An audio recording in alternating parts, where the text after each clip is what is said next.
A golden morning. Sunlight filtered through the tall windows of an opulent home in Beverly Hills.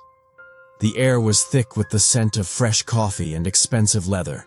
Inside the study, billionaire Elias Hartwell, a man worth over $1.2 billion, sat slumped in his oversized leather chair, eyes closed, breath slow and steady.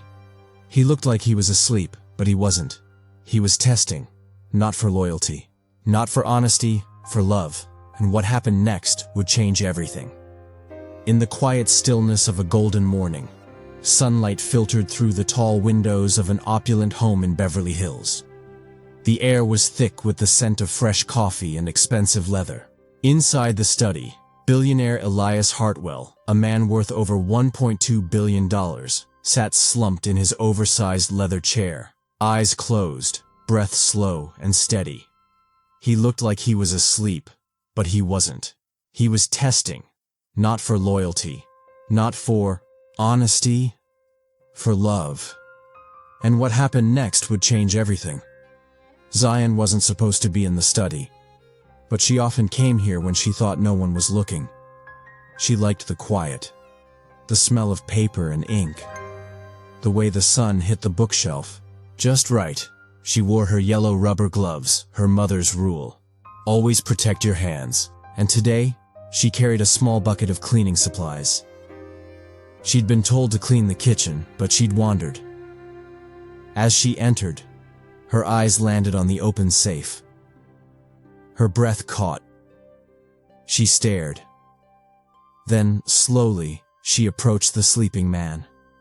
She didn't touch him. She didn't grab the money. Instead, she stood there, silent, studying him. His peaceful face, his relaxed posture, the slight twitch of his eyelid. She tilted her head, and then, she did something unexpected. She reached out, not for the gold, but for the man. She gently placed her gloved hand on his shoulder. "Mr. Hartwell," she whispered, "are you okay?" No response. She knelt beside the chair, her small frame dwarfed by the massive leather seat. "I think you fell asleep," she said softly. "You should go to bed. It's not good to sleep in the office."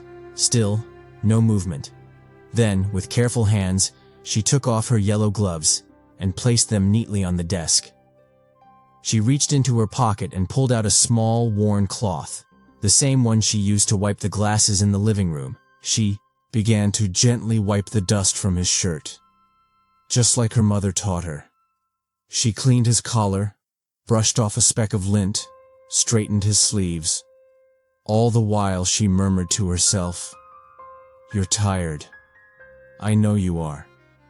You work too hard, but you don't have to. You can rest. I'll watch over you." She even adjusted the pillow behind his back, making sure he was comfortable. Then, she stepped back, looked at the safe, and without hesitation, closed it. She locked it with the key that hung on the wall, just like Martha always did. Then, she quietly left. Elias opened his eyes. He had been awake for nearly 10 minutes, but he hadn't moved. He watched every second, and now, as he sat up, his heart pounded. Not from fear, but from shock. He had expected greed. He had expected panic. He had even prepared for theft. But this was pure kindness. A child, standing before unimaginable wealth, not touched by it, not tempted by it. Instead, she cared for him. She saw the man, not the money. And that broke him. Tears welled in his eyes. He leaned forward, hands trembling. He picked up the gloves she had left on the desk. They were clean, neatly folded, and on the inside, written in tiny pencil letters, was a note. "You look tired. I'm sorry you're sad." He choked. He wiped his eyes. He didn't know how to feel. But one thing was clear. He had just witnessed true humanity. Later, That day, Elias called Martha into his office. She arrived nervously, clutching a towel. "Is everything okay, Mr. Hartwell?" He nodded, still emotional. "Zion came in this morning. Found me asleep. The safe open." Martha froze. "Oh no. Did she?" "No," Elias said, smiling. "She didn't take anything. She didn't even look at the gold." Martha blinked. "Then, what did she do?" "She cleaned my shirt, fixed my pillow, closed the safe, and left a note." Martha stared at him. Then slowly she smiled. "She does that," she said softly. "She sees people, not things. She's always been that way." Elias looked at her, and then he asked the question that had haunted him for years. "Martha, why do you stay here? Why do you work for me? You could have so much more." She paused. Then, with quiet strength, she said, "Because I see you, Mr. Hartwell. Not the money, not the title. You, the man who gives my daughter a toy every Christmas, who remembers her favorite song, who lets her feed the dogs, who once gave her $1 for finding a lost earring, because you said honesty is priceless." Elias swallowed. He hadn't realized how deeply he'd affected her, and now, he realized, he had been missing the point all along. Wealth wasn't power, it was responsibility, and love wasn't earned, it was given. That afternoon, Elias made two decisions. First, he called his lawyer. "I want to donate 50% of my foundation's funds to programs supporting Black families in education and healthcare, starting immediately." Second, he sat down with Zion. She was playing with a doll in the garden. He walked over, knelt beside her. "Zion," he said, "I need to tell you something." She looked up, curious.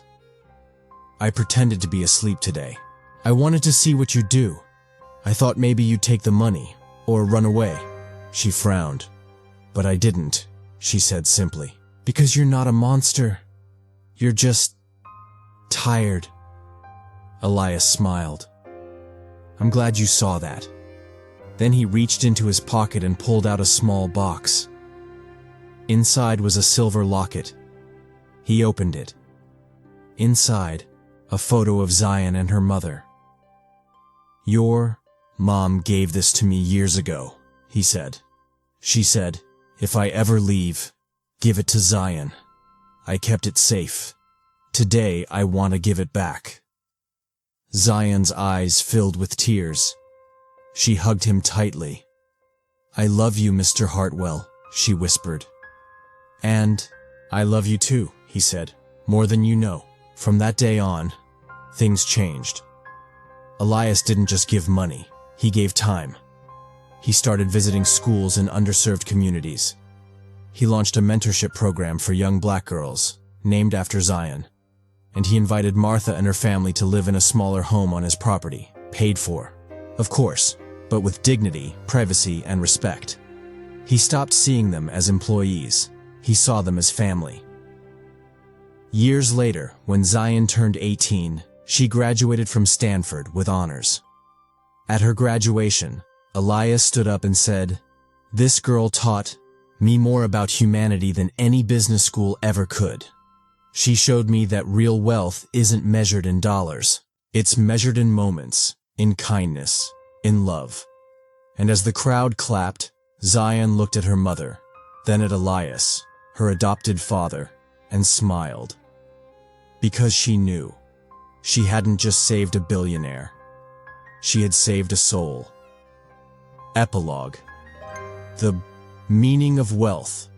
Wealth is not money. It is connection. It is compassion. It is the courage to close a safe not because you're afraid of losing it, but because you trust the person who walks in. It is the choice to see a child not as a symbol of poverty, but as a beacon of hope. And it is the moment when a billionaire freezes, not in fear, but in awe, because a little girl in yellow gloves taught him what it means to be human. Years later, in a quiet suburban neighborhood, A young woman in a white lab coat walks into a clinic. Her name tag reads, Dr. Zion Hartwell. She smiles at a patient. Then she turns and whispers to her mother.